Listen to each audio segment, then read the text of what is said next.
Hi, everybody. I'm Wendy Murdoch, and this is Webinars with Wendy. And I just want to let you all know that this is my 365th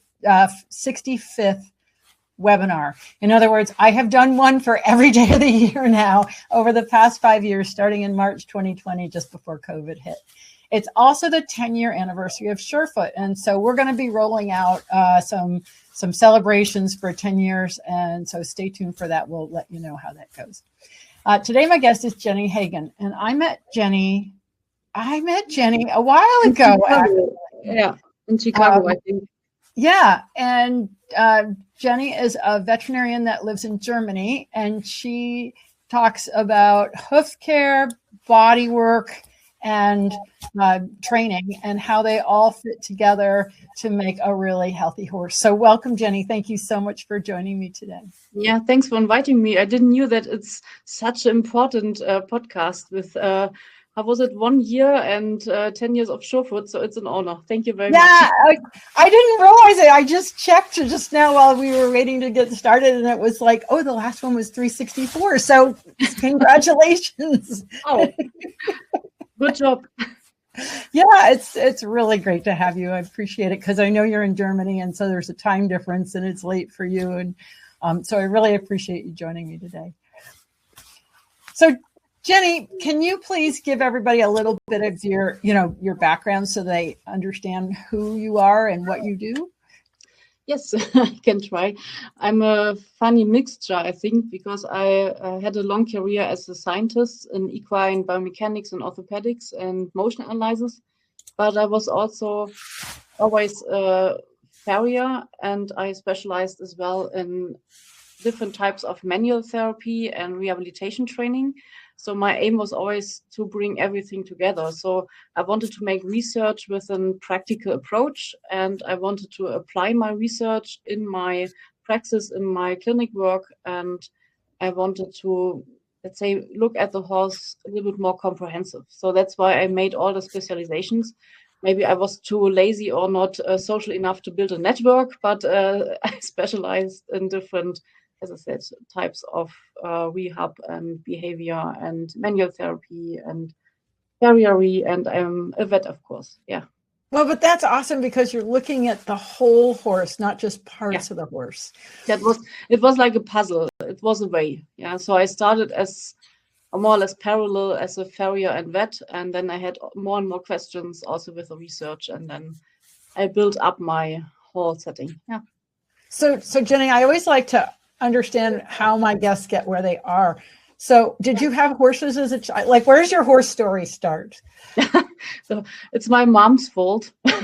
She wanted to have horses, and she bought them when I was, she started riding when I was 10. And of course, as a little girl, I was interested, and I just asked her if I could join her, and she just took me.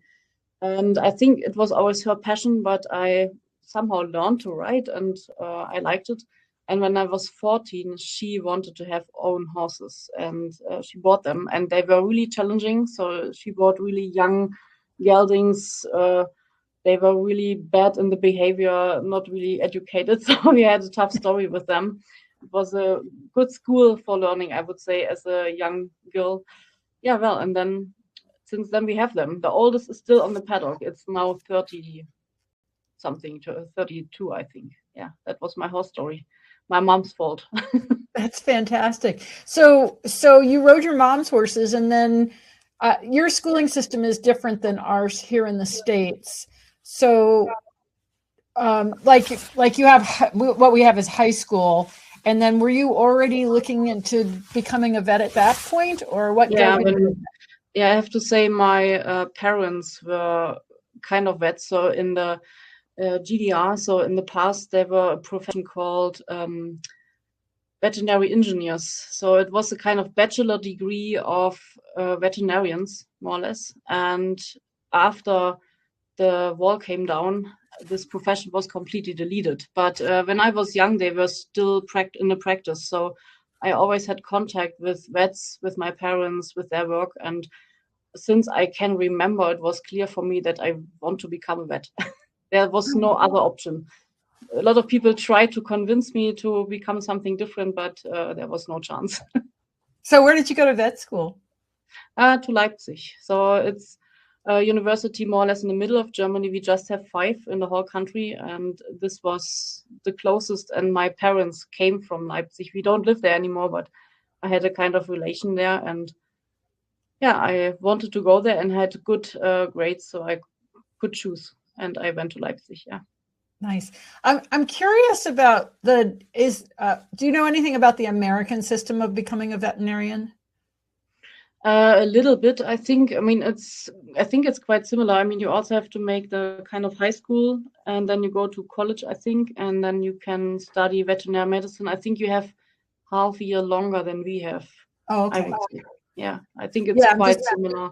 But just because you have a difference in your practical education, we have a lot of practical stuff in study also in private practices, and I think you don't have this.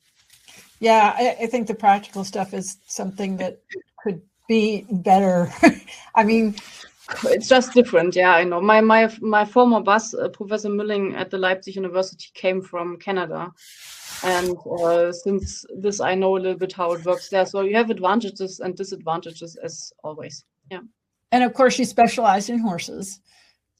That was initially not my aim. It just came to me. No, I just wanted to become a vet. I was quite open. I always knew that I want to work with large animals and not with small animals, because I wanted to be outside and not in a room the whole day. And before my study, shortly before we finished school, we have a little break for learning. And as I said, I was always very lucky. I didn't have to learn that much. So I had a little bit time, and I asked a farrier who was shoeing our horses if I could assist him. And first of all, he didn't want, but he allowed me to come one day. And from one day, we had 2 days. And after the 2 days, he asked me if I could come for a week. And then we stood 6 months. That was before my studies. So I was always interested in this podiatry farrier stuff. And we also have a Horseshoeing School at the Leipzig University. So I was a little bit sure that I want to do something with horseshoeing, probably. But I studied the normal veterinary education for all animals. And I started indeed in a praxis with all types of animals. So I was treating cows and pigs and horses.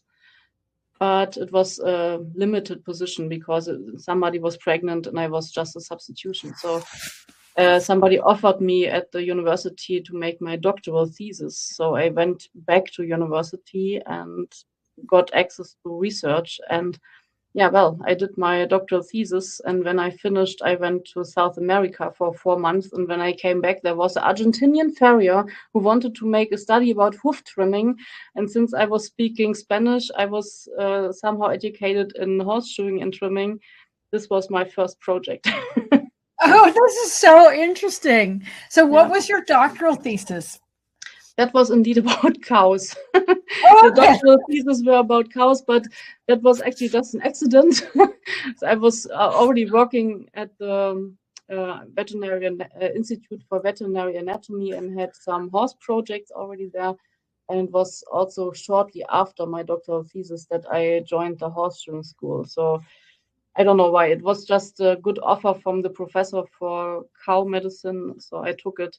But my postdoc thesis were completely about the distal limb and biomechanics and corrective trimming and shoeing. So the cows were just a little adventure. Okay, that's great. And what took you to, did you say Argentina? Yeah, I went to Argentina, yeah. So what took you there? A promotion sheet. I finished my doctoral thesis, as I said, and I always wanted to go to South America. I don't know why. In my brain, there was somehow the illusion that it's nice there. So shortly before I finished my doctoral thesis, I found a promotion thing, and they offered a language school for 4 weeks. Then we had a farm stay for 4 weeks, and we had, of course, time off. And I said, yeah, this is the moment now. I finished my doctoral thesis. I don't have any professional positions I have to fulfill. So I went there, I couldn't speak any Spanish. The only word was hola. Oh, wow, that's impressive. Yeah, Well, it was my first big trip. Yeah. well, that's so interesting because I just booked to go on a trip to Argentina to take. I have a spot for 7 people to go to a place down there to go ride horses, and I've been wanting to go for a while, actually, since before COVID. But I literally just booked it today. So It's a very beautiful country, I must say. I mean, in the end, I traveled all over the place there, so I know all parts of Argentina.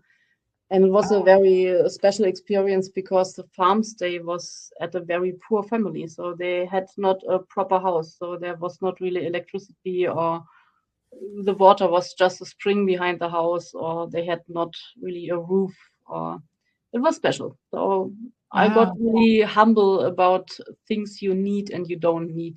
Yeah. Yeah. Sometimes it's those kinds of experiences that really make us realize what's important. Yeah. Yeah. And right, how lucky and how blessed we are. Yeah. Yes, absolutely. So you came back to Germany, and now you're diving deep into the horse's hoof. And yeah, because I came back, and my former Professor Mülling, my former boss, he also came from Canada. So he came from Canada, I came back from Argentina, and we just met at the institute, and he was looking for staff, for people. And he said, yeah, okay, you have your doctoral thesis, you could have a postdoc position. And he gave me a lot of freedom. He was the best boss I ever had. So he left it open what field of research I do and how many doctoral students I have. And whatever I wanted to do, I could do. So I started the big project with the Argentinian guy, and it was the biggest project I did in my whole career because I think I was young and stupid. It was awful. We took 75 horses for almost 1 year in 3 groups with 3 farriers, and we measured all parameters you can measure with X-ray and pressure measurement sensors and motion analyzing and morphology, and whatever we could measure, we measured. And it was incredible, much effort.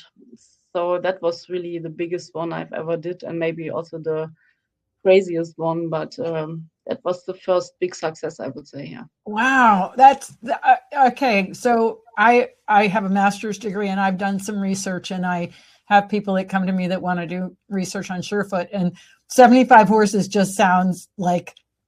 Yeah, and for 1 year, I didn't knew that it's so difficult to keep 75 horses for 1 year in their stables. That was really difficult. But as I said, in the end, that was the start. I gained a lot of experiences about research and how to create the study protocol and to focus a little bit better on my questions and all the stuff. So the next studies were built on this one.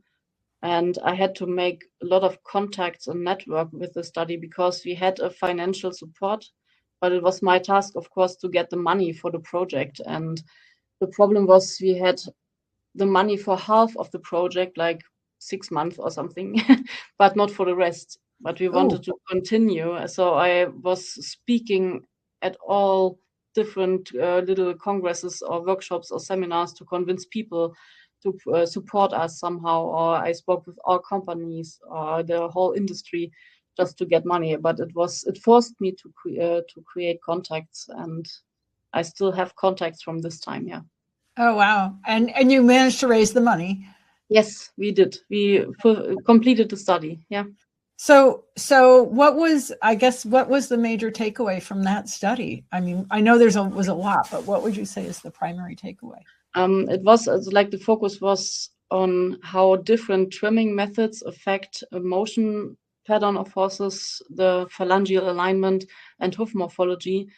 And if I have to say something, it's very easy. So if you have an overall conclusion, you could say a regular trimming independent from the method is beneficial for the hoofs, what is not surprising, but independent from the method, if you have qualified, good trimmer, usually all hoofs have a good advantage out of it.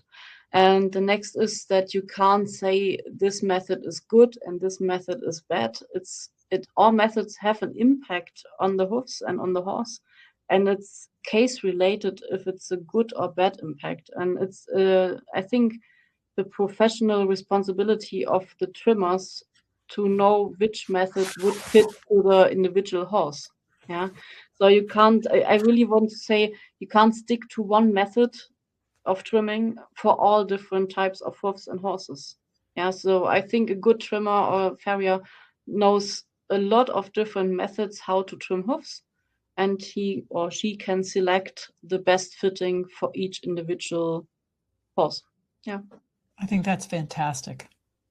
I mean, I wish a lot of people would hear that and look at your study, because, I find that with just about everything, it's you can't just stuff everybody into the same box. You have to look at the individual and address the individual. Yeah, and I don't know how it is in your country, but in Germany we have a lot of different types of barefoot trimmers, for example. So we have the traditional farriers, and even there we have different schools, and a few of them stick to different methods, and then we have the barefoot trimmers coming with other methods, and everybody thinks this is the only way which is right, and this is definitely not working. The study shows it very well. So you will have an effect on the horse, but as I said, all horses are different. All environmental conditions are different. The hoof growth is different, conformation, whatever. The whole horse is different. So you can't think that one single method will fulfill all demands. Wow. When did you finish your study? This one we finished 2012, I think, but we directly did the next one. So I think I had studies actually every year. So what was the next one? The next one was with Bergmann. So we did the effect of orthopedic horseshoeing on, again, the phalangeal alignment, pressure distribution, and equine motion. The aim was to look on orthopedic, or let's say modified shoes used for orthopedic treatments, and see what is their effect. So can we confirm some assumptions? Can we reject some? What are the side effects of the shoeing? What are the aimed effects, and can we reach them? So this was the second one. And what did you discover there? Wow. I think this is so fascinating, because I haven't heard of your research, and just that big study, I think it should be, plastered on every wall so that people understand that it's from the shoeing, it's very superficial, because as I said, we had so many parameters and so many publications out of it. But if I have to say it, you always have to consider that each modification you put in a shoe has an effect on the statics of the distal limb or the hoof, for example, on the alignment of the joints and the phalanges, and the strain on the tendons and on the soft tissue. But it also has an effect on pressure distribution and the equine locomotion. And this can be wanted or not wanted. So you always have, because some people, also veterinarians, they say, you have tendon injury, put a heel wedge on it. Yeah, and then they forget that sometimes some shoes which are working in statics will have side effects in motion. So during the rehabilitation process, you have to adapt the shoeing because of the side effects. Otherwise, you make secondary damage. Yeah, so we had a lot of things we can use to explain veterinarians and farriers, and maybe the owners, what is the best shoeing for each rehabilitation status, and why and when should we modify and adapt the shoeing again. Yeah. Wow. So basically it sounds like you've got to be looking at the patient, at the client, at the horse, and adjusting and adapting during his rehab process, not just one time. Yeah, so the problem is often, my studies were in the scientific world always a little bit like critical scene, because I've always had very practical studies in the field at real horses with typical grounds in the stables. And of course, it's not so standardized. For example, if you make a examination with a treadmill in a lab and you have a standardized setup, of course, everything is much better from the methods, but sometimes it lacks the connection to the practical application. And I always went with a practical application, and I think therefore we got a lot of information for practitioners. Yeah, I think that's awesome. And yeah, because, you know, in the research environment, when you can control everything, but that's not real life. Yeah, that's my problem. Yeah. So I mean, of course, we had different horses, and also all horses have different hoofs, and I can't change it. And if we walk a horse, of course, we might have differences in speed, but therefore we have a real life situation, and we can check if the shoe is doing what we expect or maybe not. So we also could reject some assumptions which are just not right. And it was even worse in the next studies when we started to investigate specifically how to shoe horses with tendon injuries. So there was a big question mark in the scientific world how to shoe horses with a suspensory ligament or superficial flexor tendon injury. And I think we got pretty good results, what would be helpful and what maybe not in the real life. Yeah. And the second or the next step was that I was focused on equine locomotion. So how is the motoric development of horses, and can we influence equine locomotion by shoeing and trimming? Yeah, and we have to accept that we have, for example, a lot of motion automation and a lot of neurological things behind it. Yeah, and a lot of people completely neglect it and think if I cut a little bit from the lateral wall, all horses land flat. Yeah, what is not happening? Yeah. Yeah, yeah, but you know what I mean. So it was just we finished one study, and I had the next question in my head, and that's why I built so many studies. Okay, so you looked at different shoeing, and then when you looked at the tendon injuries, what was the conclusion that you had there? That's easier now because my studies got more and more focused. So in the last studies, I can conclude much better. No, we could see that, for example, heel elevation relieve the deep distal and the superficial flexor tendon. So both tendons, because in the literature there was an agreement that heel elevation, a little bit steeper conformation, relieve the deep distal flexor tendon and navicular region. But there was a big question mark on the superficial flexor tendon and the suspensory ligament, because the French guys with Professor Denoir, they always told people that they have to lower the hoof angle to relieve the superficial flexor tendon, and we could reject it. And that's what I meant. He made his research. He probably did not something wrong, but he made his research in a lab with horses standing on one leg, and he had just 5 horses and sedated them and x-rayed them on different height of wedges. And I would say this is not really valid for whole horse population. So we took 35 horses with different conformations, real horses not sedated and standing leveled with both feet. And then we tried shoes and also different wedges and checked the tendon. So for example, the tendon strain in Professor Denoir's research was a mathematical model. So that was not a real horse. And we just examined real horses with another technique to see how the tendons react. So little things, but yeah, that's what we can conclude. Wow, that's really so. Just a little bit about me. I got my master's degree at University of Kentucky, and James Rooney was one of my professors, and he had written some biomechanics books, but it was that theoretical, and it's that same thing where the theory and the reality don't necessarily align. Yeah, that's right. Yeah, and and then I came from the research part, but I had a huge luck because at the university they offered me a shared position. So after a few years where I just did research, I had the option to go in the horse clinic and make the podiatry section there. So I was caring for the orthopedic patients and also the Horseshoeing School, and had a part-time research position, so I could apply the knowledge I had, and had, of course, good cases. So that was a huge achievement, I think. Yes, because you got to take the theories and the results that you were seeing and actually put them into real life situations and see what happens. Yes. That's really amazing, because usually researchers stay in their research lane. They don't get out of their research lane. And they are much better than me in research, I must say. Yeah, absolutely. But I mean, so that was, when I was in grad school, it was like I could have continued and got a doctoral degree or get out of the cement walls and do something practical. And of course, my choice was to leave university and do practical things and breathe fresh air.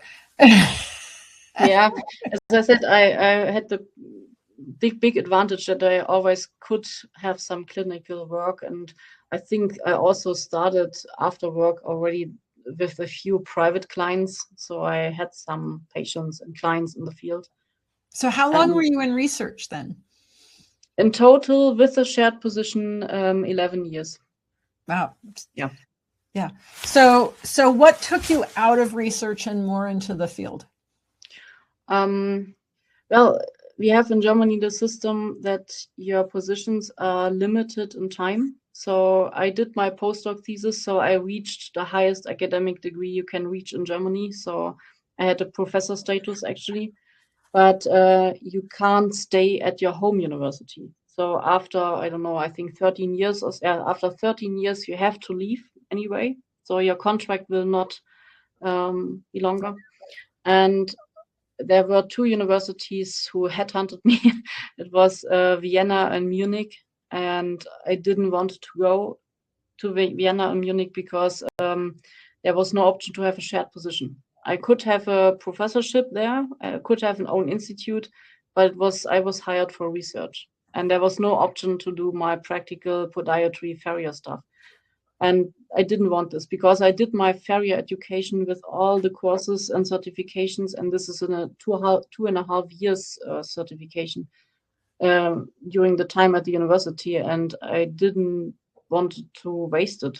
So I rejected the offer to go to Vienna and Munich, and I had one offer from our central university, from our head university, who wanted to give me a professorship for biomechanics and equine motion analysis, but our faculty didn't want it.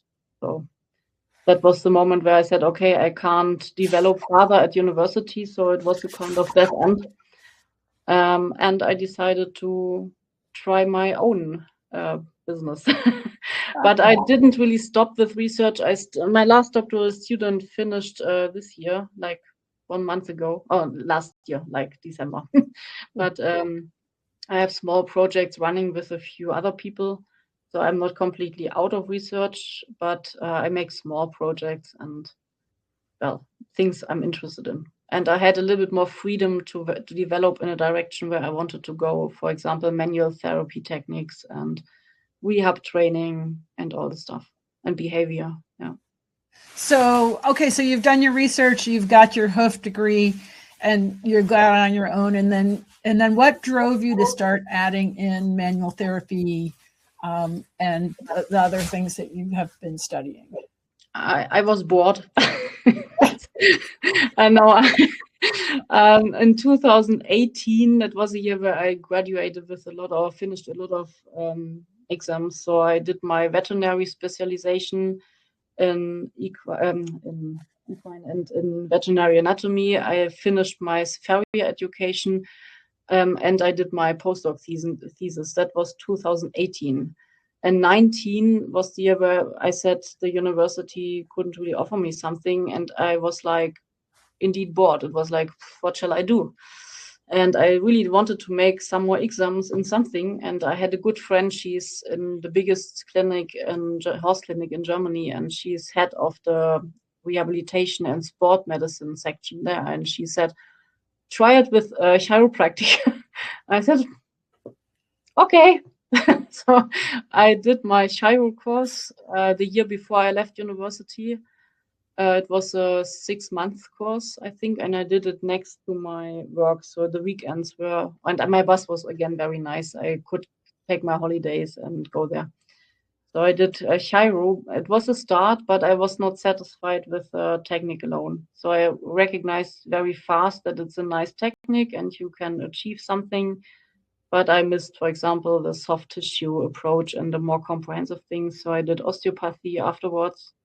I think there I was already self-employed. And then I recognized everything is so static.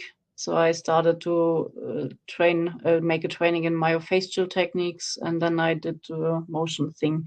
So it was always, again, similar like in research. I finished something and I had new questions and I built up on this. Yeah.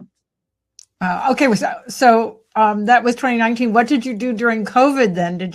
Were you training during COVID? Yeah, during COVID, I sit around, I'm sure. No, during COVID, it was very nice. During COVID, I started my own business. Exactly with the lockdown, I had my second month of self-employed work. So it was a huge problem in the beginning because I'm still, and I was on these times already a international teacher and lecturer. So I planned actually when I started in January 2020, my own business, I planned with a lot of teaching. I had 3 horseshoeing schools where I was supposed to teach. I had a lot of workshops and seminars and congresses, and everything was canceled. So I was a bit crying, but I had to earn money. So I actually started to trim and shoe a lot and to treat a lot of horses in these times. I mean, people were home. We as veterinarians were allowed to go out to the patients and drive there. We were system relevant. So we were allowed to make our work as usual. And well, I mean, it was the advantage that I built a lot of patients for my practice quite fast. It became a problem when after COVID, the whole teaching stuff started again. 2023 was the worst year working wise because I had the whole clients, the patients, and I had all the requests for teaching. So yeah, now it's better. Now I'm in the game again. So, well, and that's the thing is, I think COVID, I started doing webinars in COVID, and now look how many I've done. So it was a opportunity to just kind of do something that you weren't typically doing. And I'm sure that going out and actually practicing and using all these techniques helped you gain a lot of insight in the practical world. Yeah, that's true. I mean, I still have a lot of patients and clients from these years. And I think the second advantage was that all the online teaching increased that much, which is still one of the main part of my business. So I think I must say COVID was definitely a really bad thing, but for me it was also a kind of door opener. Can you say it like this? So yes. I saw some benefits. We all learned how to use Zoom and online. Right? Very good. Yeah, same for me. Yeah. And so, all right. So now I met you.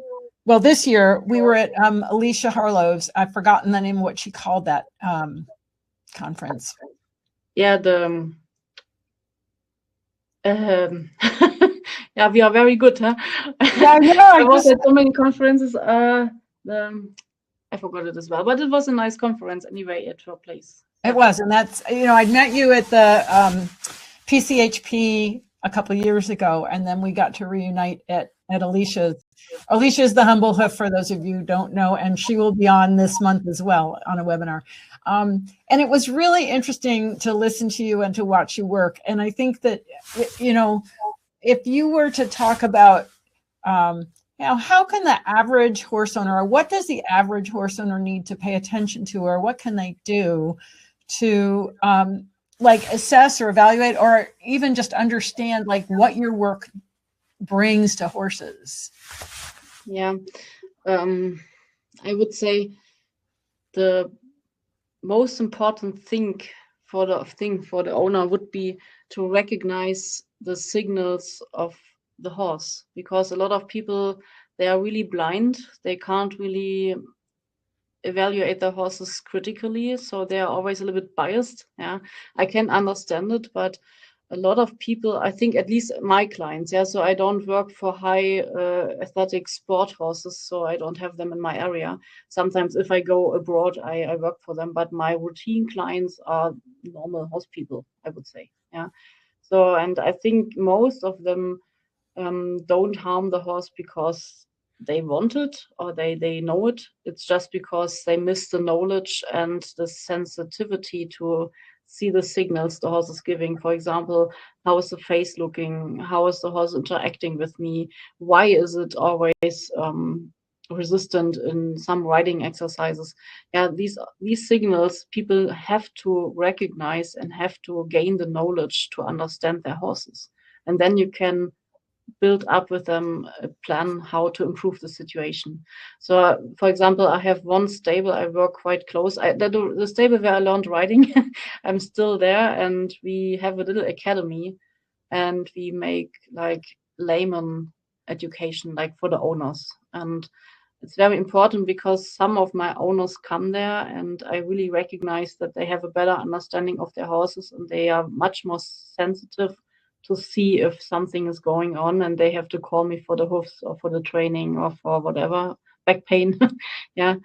And I think also the interaction with the horse is very important. We have, for example, one little fitness club in the riding stable. So it's one time a month that people meet not for riding. They come to me with their horses in a small group, or sometimes two small groups, and then we make fitness exercises. So all types, sometimes balance pads, sometimes motion training, sometimes equikinetics, sometimes whatever, massage techniques. So everything who keeps the horse fit. And I always try to explain them what is a good posture, what is a bad posture, what is a good behavior, what is something critical. So I think that's my message to the owners. So educate yourself at, let's say, with good people. I mean, in the internet, you find so many strange things, but go to people who give you some practical applications. Yeah. Yeah, you've touched on an important point there. The downside of COVID and the ups and having the internet is that there is so much information out there, and that I think the average person can't really separate the message, right? The good from the maybe not quite right to the really wrong. And it's difficult.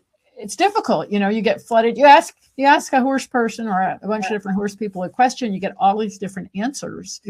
And then you're supposed to be able to make a decision about that for what to do for your horse. And I think it's really hard.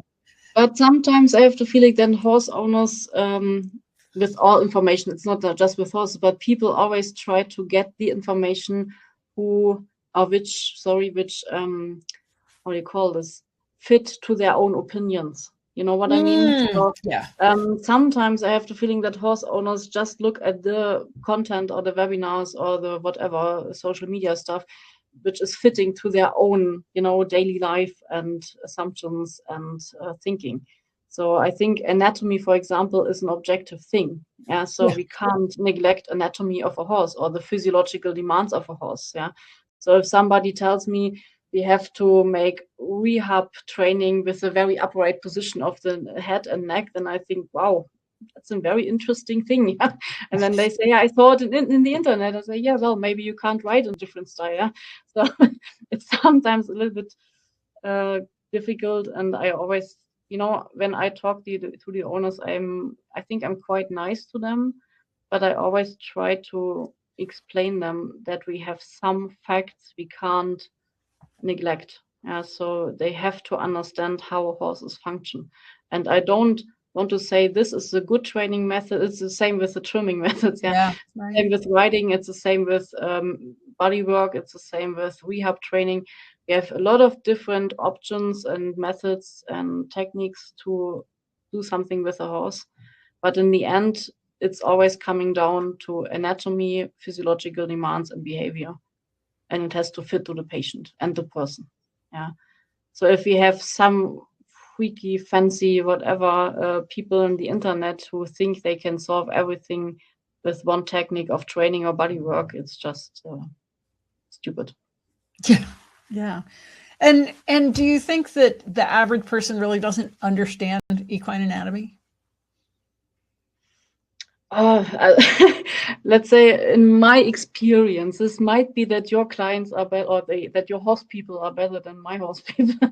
But it's so. I have some people where I think, okay, they made some effort to educate themselves, but the majority of people are not really well educated about the anatomy of their horses. Well, and I will back that up by saying that the average person is not aware of their own anatomy and therefore unconscious about the horses.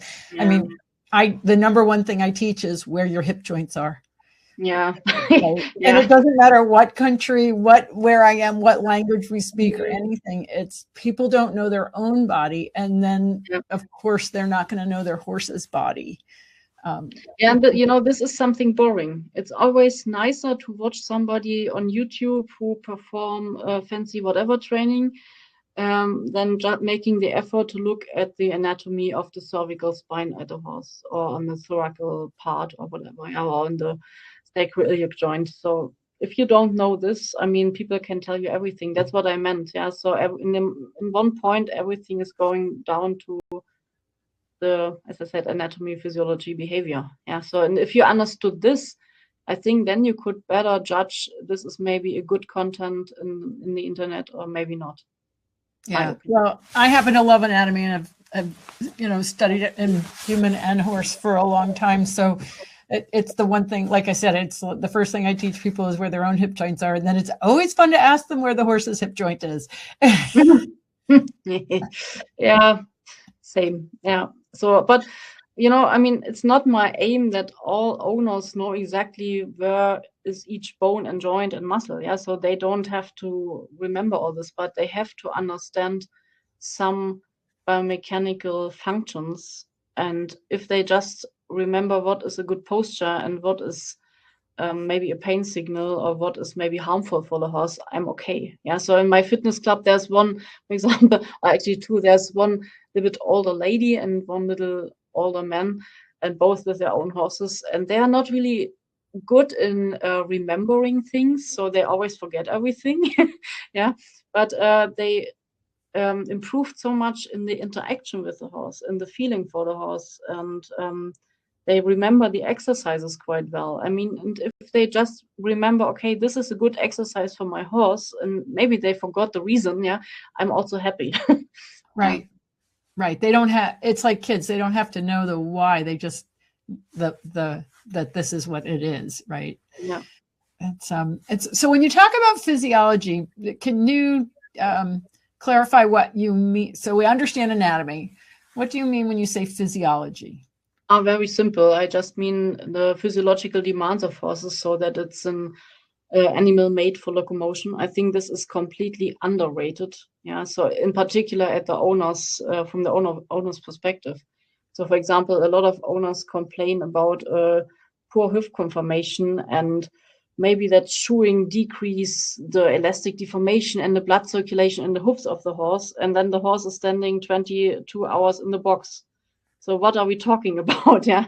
So you know what I mean? Yeah. So it's a locomotion animal, and also the muscles and the joints and cartilages, the hoofs, everything in horses is related to a physiology, as like to locomotion, to movement.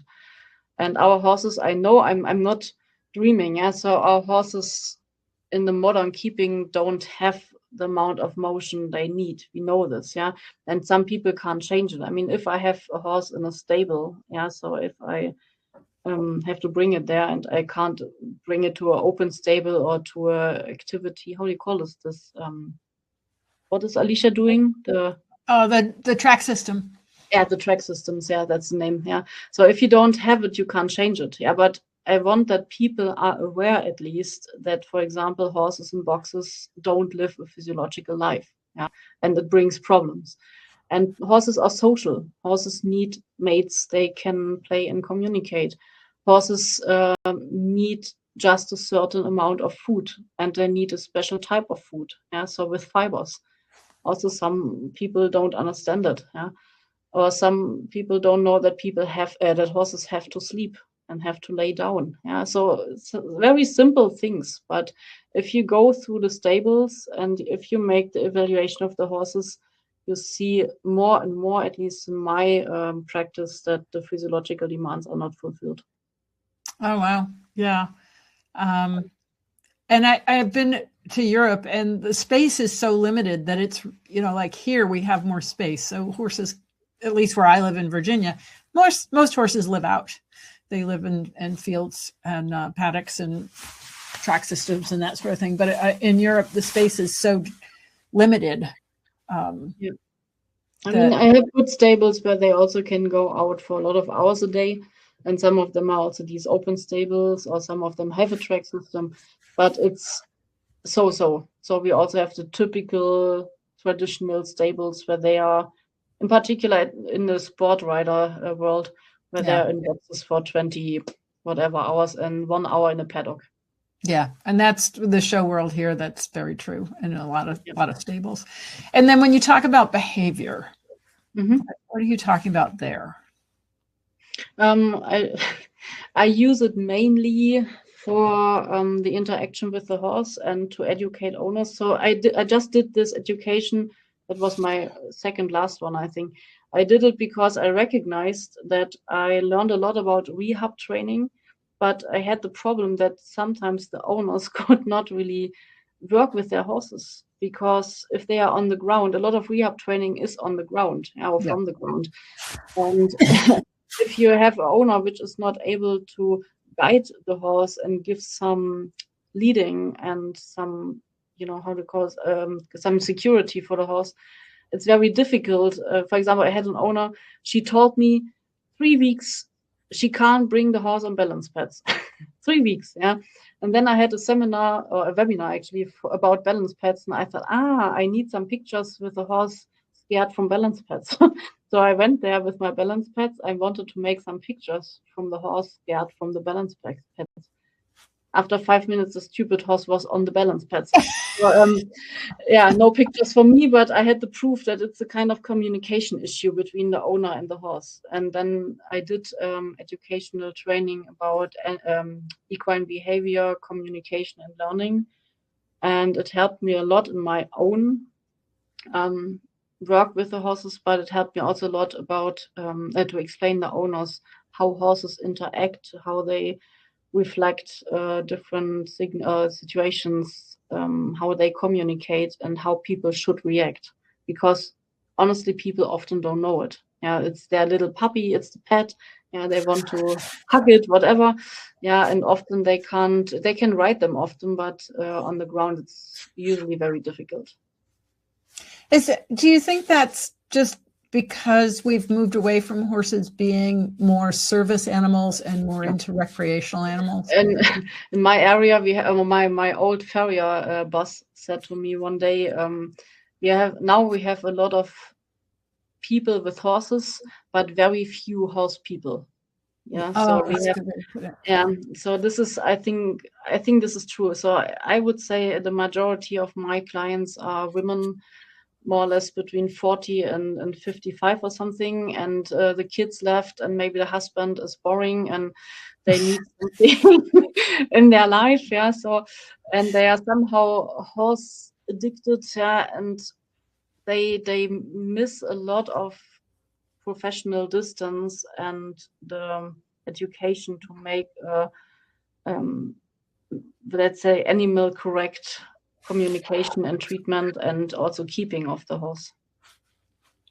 Yeah, I in teaching riding for as long as I have, I find that there's a lot of women that if they haven't grown up with horses, in other words, if they haven't matured with the horse in their life, that emotionally they're that little kid that wanted the horse way back when, and it's very hard to get them to be an adult with their horse because they haven't had that experience of growing up with horses. Yeah, and I think in my country we have the situation that it's not that common that, for example, our horses stand behind the house, yeah, so I can say hi to them. So since I was very young, I grew up and I know how to feed them, how to keep them, how to interact with them. Yeah, so, and a lot of, let's say, owners, they buy a horse and bring it to the stable and they just come there for petting and riding. And often I have a lot of people who don't even ride. I don't know what they actually do with the horses, but they just need something to pet or to care for.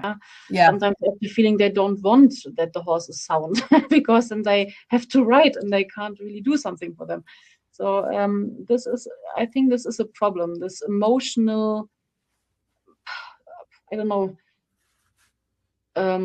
it's how can I explain it? So I think the people are, or the particular the women are emotionally so related to their horses, that they can't step away from their own demands and see the demands of the horse. Yeah, no, I think that's a good way to say it. And it's the horses that then aren't getting the clear messages that they need to feel secure. And so you start to see these behaviors arise from that mixed sort of place. Yeah. And sometimes I see horses, the owners coming, and the horses are really aversive. Not really aggressive. I mean, just like they go away, they don't like it, or you see the face, they shut down or whatever. And the people, the owners, are not mean. Yeah, they don't mistreat the horse. It's just that they don't communicate in a correct way with this animal. Right. Yeah, and I think a lot of horses are overworked, the majority, I think, from their owners. Yeah. And I think as a farrier, for example, it's absolutely necessary to have a good feeling and communication with the horse, because we go underneath the horse and having a hoof between our legs. So our life is actually dependent, or our health at least is dependent, that we have a good communication with the horse. Absolutely. You can't fight with them, and you have to lead them somehow. Yeah. So, and I think this makes you learning how to communicate quite well. So you spend your time between doing bodywork, physical therapy, training, and farriery. Yeah. So I'm. Do you? I'm kind of curious what percentage that you do of each, or is it that you're working on a client and you're doing all three?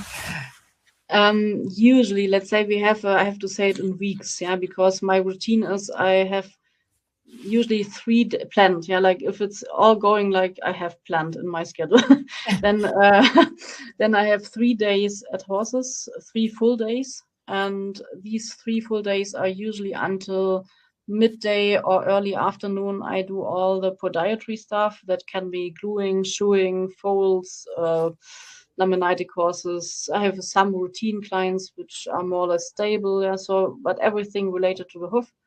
And early afternoon, I usually make body work, manual therapy, and then in the end, I often do the trainings, because there I really need the owners. I mean, I need the owner for training. So if they go to work, usually the trainings are a little bit in the afternoon or evening.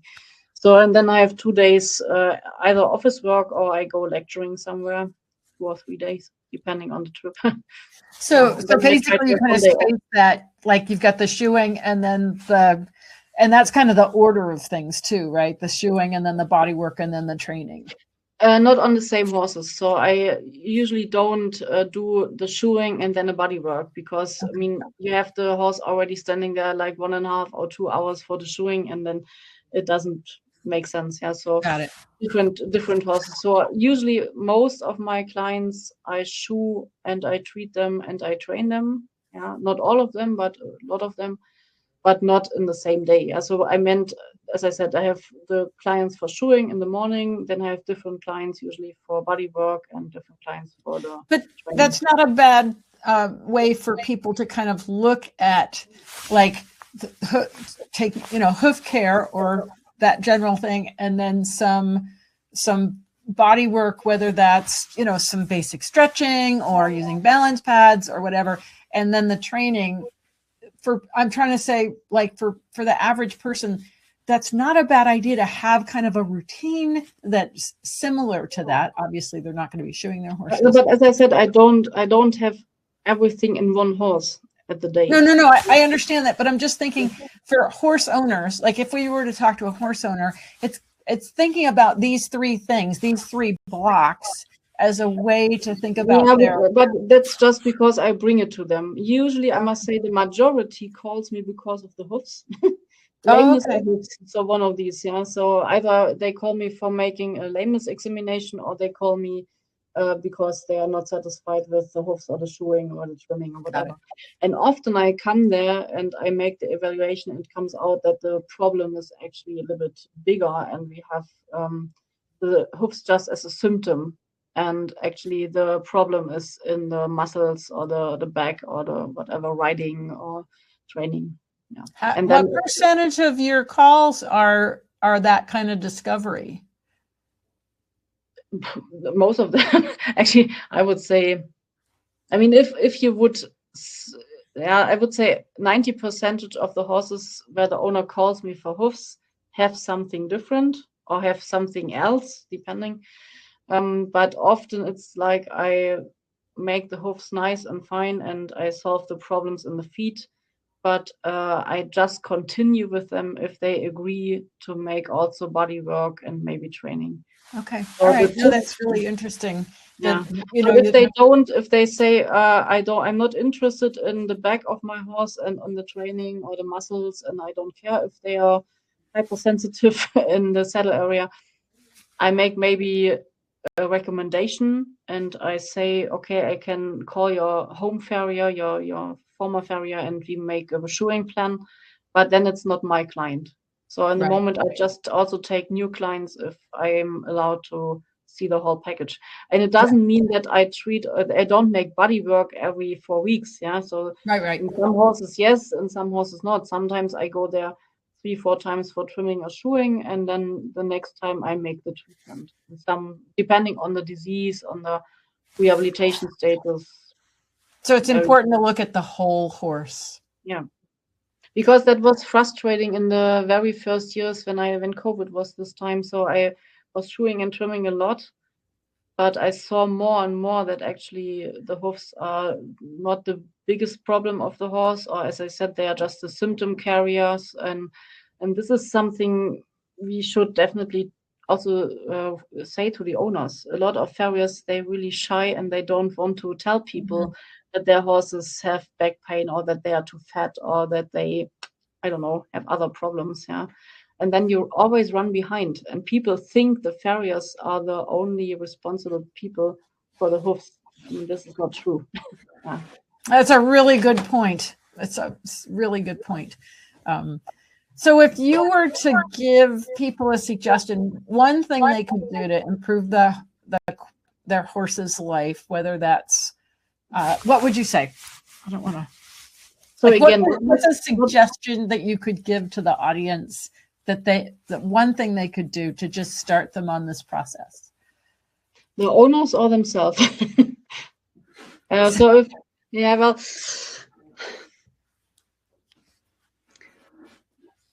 I would say, I mean, if you have a horse with problems, so let's say we have an owner or the people here in the auditory who have a horse which is not walking nice or lack in performance or the hoofs are looking not so beautiful, I would always say try to build a network. So I mean, my clients, they have a little bit advantage because I have at least 3 professions, but I also have a very good saddle maker, for example, or saddle fitter in my area I work with, or I have 1 or 2 colleagues I can also call if I need a riding education, because I don't do any riding lessons because I can't give it. I can ride, I can sit on a horse, but I can't teach somebody.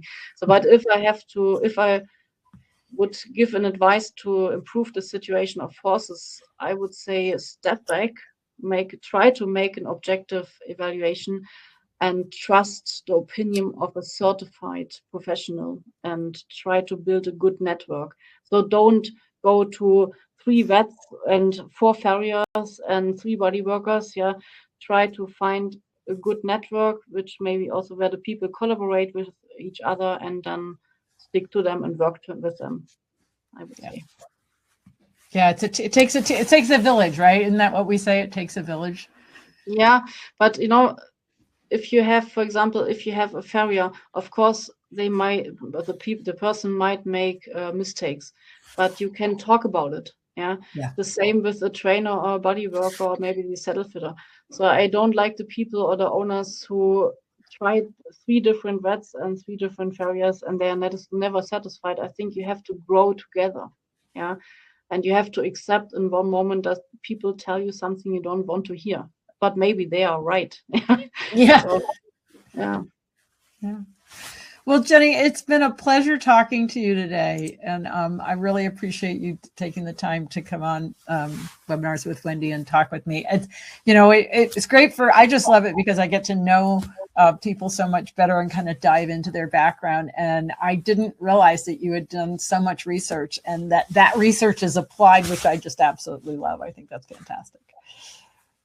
Well, I'm really happy that you invited me. I hope it was not too boring and that my English was okay today. Oh, your English was great. Great. Your Okay. English was great. And it's just really, I just love finding out how people get where they are, and that we all have different paths toward this. We're all working for the same goal for the good of the horse, but also the good of the owner, right?